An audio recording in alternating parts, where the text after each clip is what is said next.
ನಮಸ್ಕಾರ ಆತ್ಮೀಯ ವಿದ್ಯಾರ್ಥಿಗಳೇ.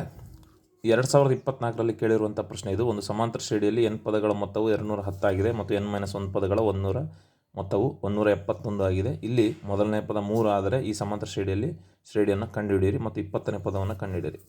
ನಿಮಗೊಂದು ಸಣ್ಣ ಉದಾಹರಣೆ ಮೂಲಕ ನಾನು ಇದನ್ನು ತಿಳಿಸ್ಲಿಕ್ಕೆ ಬಯಸ್ತೇನೆ. 2, 4, 6 ಅನ್ನುವಂಥ ಒಂದು ಸಮಾಂತರ ಶ್ರೇಣಿಯನ್ನು ತಗೊಂಡಿದ್ದೀನಿ. ಇಲ್ಲಿ ಮೂರು ಪದಗಳ ಮೊತ್ತ, ಈ ಮೂರು ಪದಗಳ ಮೊತ್ತ ಎಷ್ಟಾಗುತ್ತೆ? 4, 6, 10 + 2 12 ಆಗುತ್ತೆ. ಒಂದು ವೇಳೆ ನಾನು ಎರಡೇ ಪದಗಳ ಮೊತ್ತವನ್ನು ತಗೊಂಡ್ರೆ, 2, 4 ತಗೊಂಡ್ರೆ, S2 ತಗೊಂಡ್ರೆ ಇದು ಏನಾಗುತ್ತೆ? 6 ಆಗುತ್ತೆ. ಇವೆರಡನ್ನ ಕಳೆದಾಗ S3 - S2 ಮಾಡಿದಾಗ ಏನಾಗುತ್ತೆ? ನನಗೆ ಮೂರನೇ ಪದ ಸಿಗುತ್ತೆ, ಅಂದರೆ ಕೊನೆಯ ಪದ ಸಿಗುತ್ತೆ. ಸೊ ಇದರಿಂದ ಜನರಲೈಸ್ ಮಾಡಿಕೊಂಡು, ನಮ್ಮ ಕಡೆ ಸೂತ್ರನೂ ಇದೆ, ಆದರೂ ಕೂಡ ನಿಮಗೆ ಕನ್ಫ್ಯೂಸ್ ಆಗಬಾರ್ದು ಅಂತ ನಾನು ಮತ್ತೊಮ್ಮೆ ಹೇಳ್ತಾ ಇದ್ದೀನಿ. ಸೊ AN = SN - SN-1 ಅಂತ. ಸೊ ಇದು ನಮಗೆ ಇದರಿಂದ ಸಿಕ್ಕಿರುವಂಥ ಒಂದು ಸೂತ್ರ ಅಂತ ಹೇಳ್ಬೋದು.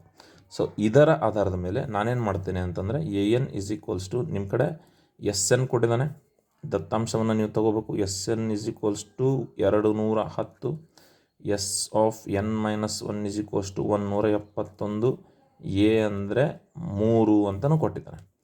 ಸೊ ಇಲ್ಲಿ ನೀವೇನು ಮಾಡುತ್ತೆ? AN = SN-1 ಇದನ್ನು ನೋಡ್ಕೋಬೇಕು. ಸೊ ಅವಾಗ ಏನಾಗ್ತದೆ?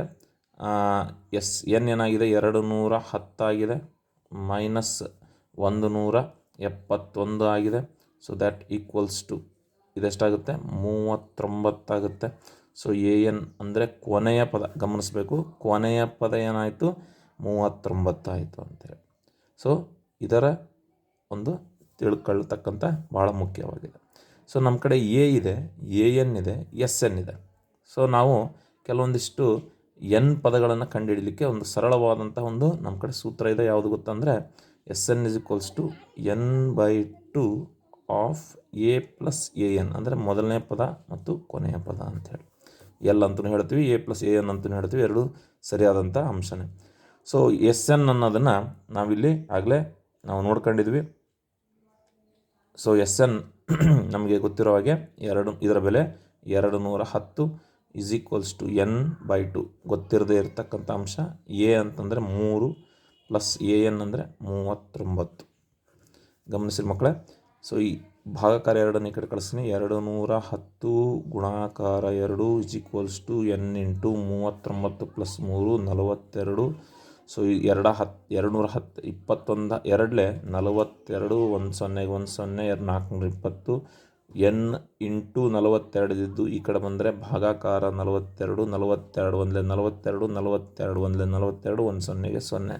ಸೊ ಫೈನಲಿ n = 10 ಬಂತು ಅಂಥೇಳಿ. ಸೊ ನಮ್ಮ ಕಡೆ ಏನೇನು ಅಂಶಗಳಿದಾವೆ ನೋಡ್ಕೊಳ್ರಿ. A ಅಂತಂದರೆ 3, N ಅಂದರೆ 10 ಅಂತ ಈಗ ಕಂಡುಹಿಡಿದೀವಿ. AN ಅಂತಂದರೆ 39 ಅಂತಲೂ ಕೂಡ ಕಂಡುಹಿಡಿದಿದ್ವಿ. ಸೊ ಹಾಗಾದರೆ ನಾವಿಲ್ಲಿ ಏನು ಕಂಡುಹಿಡಬೇಕು? ಇನ್ನು D ಒಂದು ಕಂಡುಹಿಡಬೇಕು. ಸೊ ಇದು n ಪದಗಳ ಸೂತ್ರ, n-ನೇ ಪದವನ್ನು ಕಂಡುಹಿಡಿತಕ್ಕಂಥ ಸೂತ್ರ AN = A + n-1 × D. ಈ ಸೂತ್ರವನ್ನು ಹಾಕಿದಾಗ ನೋಡಿರಿ, n ನಮ್ಗೆ ಗೊತ್ತಿದೆ, A ಗೊತ್ತಿದೆ, AN ಗೊತ್ತಿದೆ. 3 ಚರಾಕ್ಷರಗಳನ್ನು ಗೊತ್ತಿದ್ದಾಗ 4ನೇ ಚರಾಕ್ಷರವನ್ನು ಸುಲಭವಾಗಿ ಕಂಡುಹಿಡಿಬೋದು ಅಂತ. ಸೊ AN ನಮಗೆಲ್ಲ ಗೊತ್ತಿರೋ ಹಾಗೆ 39 = A ಅಂತಂದರೆ 3 + n ಅಂದರೆ 10 -1 D ಅಂದರೆ ಗೊತ್ತಿಲ್ಲ, D ಅನ್ನು ಕಂಡುಹಿಡಿಬೇಕು. ಸೊ 39 + 3 ಈ ಕಡೆ ಬಂದರೆ -3 ಪ್ಲಸ್ ಇದು 10 - 1 9 × D. ಸೊ ನಿಮಗೆಲ್ಲ ಈಸಿಯಾಗಿ ಅರ್ಥ ಮಾಡ್ಕೊ. 39 - 3 ಏನಾಗ್ತದೆ? 36 ಆಗುತ್ತೆ, = 9 D ಆಗ್ತದೆ. ಗುಣಾಕಾರ 9 ಈ ಕಡೆ ಕಳಿಸಿದಾಗ ಭಾಗಾಕಾರ 9 ಆಗುತ್ತೆ, = D ಆಗುತ್ತೆ. 9 1 9, 9 4 36. ಸೊ D = 4 ಬಂತು ಅಂಥೇಳಿ. ಸೊ ನಮ್ಮ ಕಡೆ A ಇದೆ, D ಇದೆ. ಸೊ ಇದರಿಂದ ನಾವೇನು ಮಾಡ್ಬೋದು? ಸಮಾಂತರ ಶ್ರೇಣಿಯನ್ನು ಕಂಡುಹಿಡಿಬೋದು. ಸೊ ಸಮಾಂತರ ಶ್ರೇಣಿ ಏನಾಗುತ್ತೆ? A + D, A + 2D, 3 ಪದಗಳನ್ನು ತಗೊಂಡ್ರೂ ಸಾಕಾಗುತ್ತೆ. ಸೊ A ಅಂದರೆ 3, A + D ಅಂದರೆ 4, A + 2D ಅಂದರೆ 2 × 4. ಸೊ 3ಕ್ಕೆ 3, ಸಾರಿ A ಅನ್ನು 3 ಅಂತ ಬರೀಬೇಕಿತ್ತು. 3 + 4 7, 2 8 + 3 11. ಸೊ ಇದೇ ರೀತಿ ಇದು ಮುಂದುವರಿತಾ ಹೋಗುತ್ತೆ. ಇದು ನಮಗೆ ಬೇಕಾಗಿರುವಂತಹ ಸಮಾಂತರ ಶ್ರೇಣಿಯಾಗಿದೆ. ನೆಕ್ಸ್ಟ್ ಏನು ಕೇಳ್ತಾ ಇದ್ದಾನೆ ಅವನು, 20ನೇ ಪದವನ್ನು ಕಂಡುಹಿಡ್ರಿ ಅಂತ ಹೇಳ್ತಾ ಇದ್ದಾನೆ. ಮಕ್ಕಳು ಮತ್ತೆ ಕನ್ಫ್ಯೂಸ್ ಮಾಡ್ಕೊತೀರಿ. ಎ ಅಂದರೆ 3, ಡಿ ಅಂದರೆ 4, ಇದು ಸ್ಟೇಬಲ್ ಆಗಿರ್ತದೆ. ಆದರೆ ಎನ್ ಏನಾಗ್ತದೆ, ಇಲ್ಲಿ 20ನೇ ಪದವನ್ನು ಕಂಡುಹಿಡಿಬೇಕಾಗಿರೋದ್ರಿಂದ ಇದು 20 ಅಂತ ತಗೊಂತೀವಿ. ಇದು ಭಾಳ ಮುಖ್ಯ. ನಾವು N10 ತೊಗೊಂಡಿವಿ ಅಂತೇಳಿ ಎಲ್ಲ ಕಡೆ N10ನ್ನು ತೊಗೊಳಕ್ಕೆ ಬರೋಲ್ಲ. ಸೊ AN ಮತ್ತು ಎನ್ನೇ ಪದವನ್ನು ಕಂಡುಹಿಡಿತಕ್ಕಂಥ AN ಸೂತ್ರ A + N - 1 × D.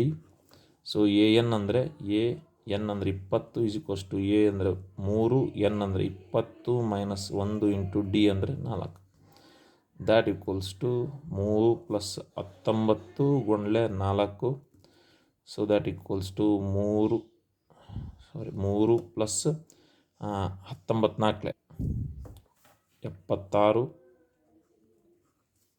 76 + 3 79. ಸೊ ಹಾಗಾದರೆ 20ನೇ ಪದವನ್ನು ನಾವು ಎಷ್ಟಂತ ಕಂಡುಹಿಡಿದ್ವಿ, ಇದು 79 ಆಗಿದೆ. ಸೊ ಈ ರೀತಿಯಾಗಿ ನಮ್ಮ ಈ ಕ್ವಶನನ್ನು ಸಾಲ್ವ್ ಮಾಡಿದಾಗ ಖಂಡಿತವಾಗ್ಲೂ ನಮಗೆ ಪೂರ್ಣ ಅಂಕಗಳು ಸಿಗ್ತವೆ. ಸೊ ತಾಳ್ಮೆ ಇರಬೇಕು, ಸರಿಯಾಗಿ ಅರ್ಥ ಮಾಡಿಕೊಳ್ಳುವ ಮನಸ್ಸಿದ್ದಾಗ ಮಾತ್ರ ಖಂಡಿತವಾಗಲೂ ನಾವು ಇದನ್ನು ಅರ್ಥ ಮಾಡ್ಕೊಳ್ಳಿಕ್ಕೆ ಸಾಧ್ಯ ಇದೆ. ಮಕ್ಕಳೇ, ಇಂಥ ಕ್ವಶನ್ಸ್ಗಳನ್ನು ಸಾಲ್ವ್ ಮಾಡ್ತಕ್ಕಂಥ ಹಲವಾರು ವೀಡಿಯೋಗಳನ್ನು ಬಿಡ್ತಾ ಇದ್ದೀನಿ. ಸೊ ಅದಕ್ಕೆ ಚಾನಲ್ನ ಸಬ್ಸ್ಕ್ರೈಬ್ ಮಾಡಿ. ಧನ್ಯವಾದಗಳು ಎಲ್ಲರಿಗೂ.